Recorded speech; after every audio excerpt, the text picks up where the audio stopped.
तो अभी हम बैठे हैं माँ नर्मदा के घाट पर, और जैसे कि मैं आपको बता रहा था, आप भी माँ नर्मदा की परिक्रमा करने का संकल्प अपने मन में रखते हैं और आपकी इच्छा है कि हमें माँ नर्मदा की परिक्रमा करना है, और पैदल आप परिक्रमा नहीं कर सकते तो वाहन द्वारा आप परिक्रमा करना चाहते हैं। तो जैसा कि मैंने बताया था, विश्व की एक सबसे बड़ी आध्यात्मिक परिक्रमा वो है माँ नर्मदा परिक्रमा। और माँ नर्मदा परिक्रमा कैसे की जाती है इसके बारे में मैं आपसे चर्चा करने वाला हूँ। आप यदि वाहन से माँ नर्मदा की परिक्रमा करना चाहते हैं तो आप ओमकारेश्वर से इस परिक्रमा को प्रारंभ कर सकते हैं, अमरकंटक से इस परिक्रमा को प्रारंभ कर सकते हैं।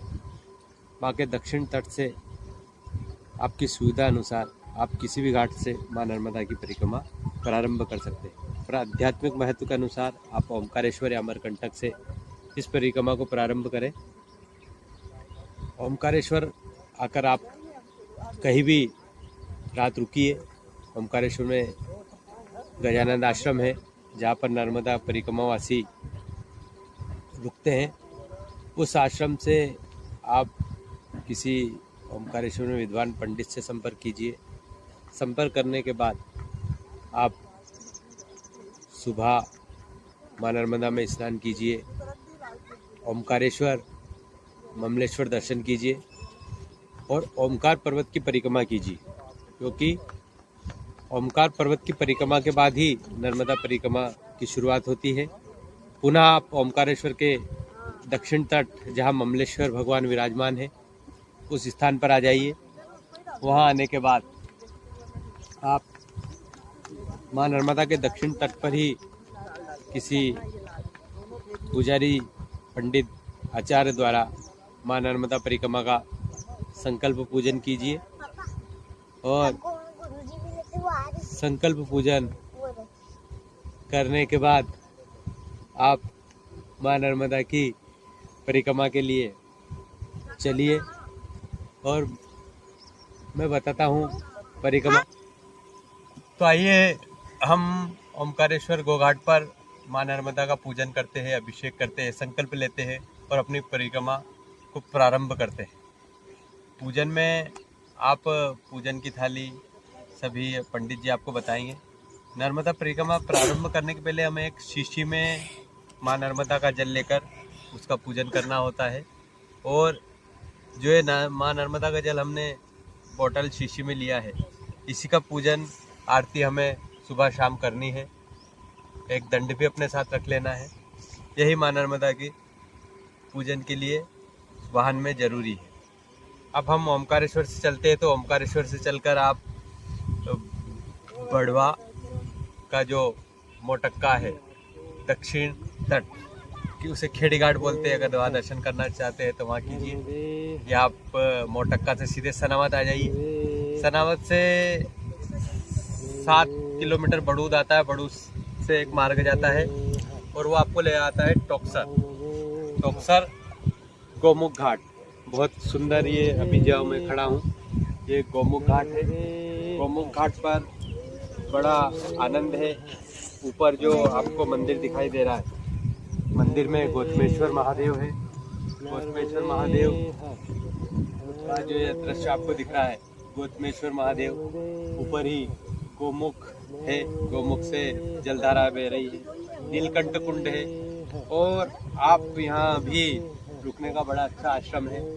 गौमुख घाट पर परिक्रमावासियों की सेवा की जाती है, अन्न क्षेत्र चलता है। गौमुख से आगे चलने के बाद आप यहाँ से निकलिए तो राजकोट होते हुए बेड़िया से बकावा, और बकावा में भी आप तट पर जा सकते हैं। बकावा के बाद आप पहुँच जाए पीपलगोन, और पीपलगोन पहुँचने के बाद आप निमाड़ के एक महान संत जिनका नाम है सियाराम बाबा, जिनकी उम्र बताई जाती है 100 वर्ष से ऊपर। आपको वहाँ जाकर एक ऐसे संत के दर्शन होंगे जो हम कहते हैं कि हमें सिंहस्थ के समय महान संतों के दर्शन होते हैं और सिंहस्थ के बाद वो संत कहाँ चले जाते हैं, तो उन संतों की खोज करनी है तो आप माँ नर्मदा के इन पावन तट पर आइए। और भटियान बुजुर्ग उस गांव का नाम है और वहाँ एक ऐसे दिव्य संत सियाराम बाबा के आपको दर्शन होंगे, जो आपको एक अलग ही अनुभूति उस तट पर, उस घाट पर उनके दर्शन के बाद होगी। सियाराम बाबा के आप दर्शन कीजिए। अगर आप रुकना चाहते हैं तो वहाँ भी रुकिए। सियाराम बाबा के दर्शन के बाद आप आगे चलिए तो आप पहुँच जाएंगे कसरावद। कसरावद के बाद आप कसरावद से 5 किलोमीटर अंदर शालीवान के दर्शन कीजिए। शालीवान सक्सवद जो हमारे कैलेंडर आते हैं उसमें इस स्थान को बताया गया है। शालीवान राजा का भी नाम आपने सुना है, तो आप शालीवान में दर्शन कीजिए। यहाँ भी बहुत अच्छा स्थान है। यहाँ से नावड़ा, टोड़ी, सहस्त्रधारा, ढालखेड़ा, खलटक्का ये नर्मदा तट के स्थान हैं। और आप वाहन से है तो पुनः शालीवान से कसरावद आकर आप खल बुजुर्ग, ठीकरी से दवाना, दवाना से तलवाड़ा, डैम से लोहारा और लोहारा से पहुँचे कपिलेश्वर महादेव। कपिलेश्वर महादेव जिसका भी वर्णन आपको नर्मदा पुराण में मिलेगा। एक प्राचीन देव स्थान कपिलेश्वर महादेव पर आप रात्रि विश्राम भी कर सकते हैं, रुक भी सकते हैं और बहुत अच्छा स्थान है कपिलेश्वर महादेव। कपिलेश्वर महादेव से आप अंजड़, अंजड़ से छोटी कसरावद जहाँ मैकल सुता धाम है, माँ नर्मदा कुटी आश्रम है, और आप आ जाते हैं राजघाट। राजघाट बड़वानी, बड़वानी राजघाट के आप दर्शन कीजिए। और रुकने के लिए आप राजघाट पर भी रुक सकते हैं। और जैन तीर्थ स्थल है 52 गजा, 52 गजा में भी आप रात्रि विश्राम कर सकते हैं, बहुत अच्छा स्थान है। फिर यहाँ से आप आगे पाटी, चौकी इस मार्ग से जा सकते हैं, या दूसरा मार्ग राजघाट से निवाली, पानसेमल, खेतिया, खेतिया होकर आप प्रकाशा, प्रकाशा पहुँच सकते हैं। प्रकाशा में भी आपको दर्शन होंगे। मंदिर है, ताप्ती नदी है, केदारेश्वर दगड़ू जी महाराज आश्रम है। इस मार्ग से आप प्रकाशा पहुंच सकते हैं। अब आप प्रकाशा में दर्शन करने के बाद प्रकाशा से जब हम आगे बढ़ते हैं तो प्रकाशा से अक्कल कुआ, यहाँ भी सेवा आश्रम है, ताप्ती नदी है, केदारेश्वर दगड़ू जी महाराज का आश्रम प्रकाशा में है। इन सब स्थान के दर्शन कीजिए। और यहाँ से हम आगे चलते हैं तो राजपीपल्या, शूलपाणेश्वर, शूलपाणेश्वर में शूलपाणेश्वर महादेव मंदिर के दर्शन कीजिए। बहुत अच्छा स्थान है, यहाँ आप रुक भी सकते हैं, आश्रम भी है। और यहाँ से आगे आप हनुमेश्वर, कुंभेश्वर, गिरनारी गुफा, इंद्रेश्वर महादेव, इंद्रेश्वर महादेव राजपाटी, भालोद, भालोद से भारभूतेश्वर महादेव, अविदा, अविदा से जगदीश मढ़ी, जगदीश मढ़ी जहाँ अखंड रामायण पाठ चल रहा है और बड़ा सुंदर आश्रम है। इसे झगड़िया मढ़ी भी कहा जाता है। आप झगड़िया मढ़ी आश्रम में भी आकर रुक सकते हैं। यहाँ से रामकुंड, बलबला कुंड, हासोट, हाटोस से विमलेश्वर, कोटेश्वर, हनुमान टेकरी, हनुमान टेकरी विमलेश्वर से पहले पड़ता है। यहाँ आप अगर विश्राम करना चाहे तो रुक सकते हैं। और हनुमान टेकरी से आगे ही आ जाता है विमलेश्वर, विमलेश्वर समुद्र तट, समुद्र तट जो ओमकारेश्वर से परिक्रमा करने के बाद हमारा वो स्थान होता है जहाँ से हमारा तट परिवर्तन होता है। हम अभी दक्षिण तट पर ओमकारेश्वर से रेवा सागर संगम विमलेश्वर तक पहुँचे हैं। विमलेश्वर में जाकर आप रुक सकते हैं, बड़े वहाँ सुंदर आपकी रुकने की व्यवस्था है। और 2 स्थान हैं विमलेश्वर में जहाँ आप रुक सकते हैं, आपकी सुविधा अनुसार जहाँ आपको अच्छा लगे आप वहाँ रात्रि विश्राम कीजिए। रात्रि के समय में ही आप नौका में जाएंगे। इसके बारे में आपको बताया जाएगा कितनी बजे आपको सुबह जगना है और या कितनी बजे अपने विश्राम स्थल से चलकर समुद्र के पास हमें पहुंचना है। वहां पर ही आपका आगमन होगा और सभी भक्त पैदल परिक्रमावासी और जो वाहन से आते हैं वो परिक्रमा वाले लोग वहाँ पर एक जगह एक निश्चित स्थान पर इकट्ठा होते हैं। समुद्र में कहा जाता है ज्वार भाटा आता है, धीरे धीरे पानी बढ़ता है, नाव में पानी आता है।